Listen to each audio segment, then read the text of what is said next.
Suasana religius dan penuh hikmah mewarnai peringatan Hari Ulang Tahun Kemerdekaan Republik Indonesia ke-80 di Kota Lubuk Linggau dengan digelar tablik akbar bersama Mama Dedeh di Gedung Tom Kota Lubuk Linggau Kamis malam.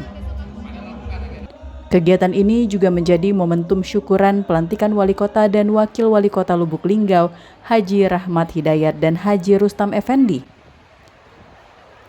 Acara ini turut dihadiri oleh unsur Forkompimda, anggota DPR RI, serta Kepala OPD di lingkungan pemerintah Kota Lubuk Linggau.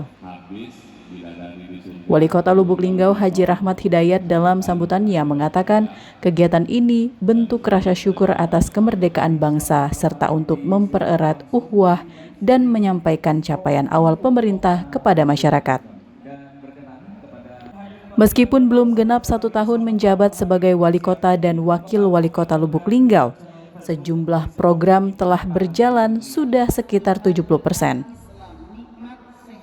Program tersebut mulai dari berobat gratis hanya dengan KTP, pemasangan gigi palsu, dan akan ada insentif untuk guru ngaji, marbot, dan penggali kubur sebesar Rp250.000 per bulan yang disalurkan di 200 masjid di Kota Lubuk Linggau.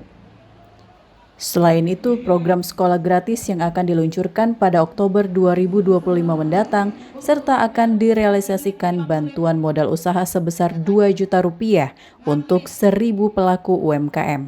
Alhamdulillah pelaksanaan tablik akbar sudah selesai yang kita lakukan selama 2 hari. Ini merupakan wujud syukur kita kepada Allah Subhanahu wa Ta'ala dan ucapan terima kasih dengan seluruh masyarakat, tim dan pendukung yang mana kami sudah melewati 6 bulan pasca pelantikan, dan ini juga merupakan niat kami bersama Wakil Wali Kota Lubuk Linggau untuk mengadakan syukuran selama 2 hari karena kami dapat nomor 2 kemarin dan ini sudah terlaksana.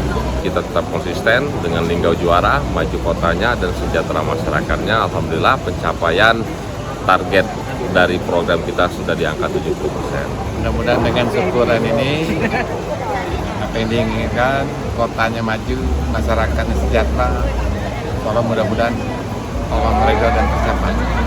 Dengan digelarnya kegiatan tablik akbar ini, semoga dapat menjaga kebersamaan dan di masa kepemimpinan Haji Rahmat Hidayat dan Haji Rustam Effendi dapat mewujudkan visi Linggau juara, maju kotanya dan sejahtera masyarakatnya. Dari Lubuk Linggau, Sumatera Selatan, Sudirman, iNews melaporkan.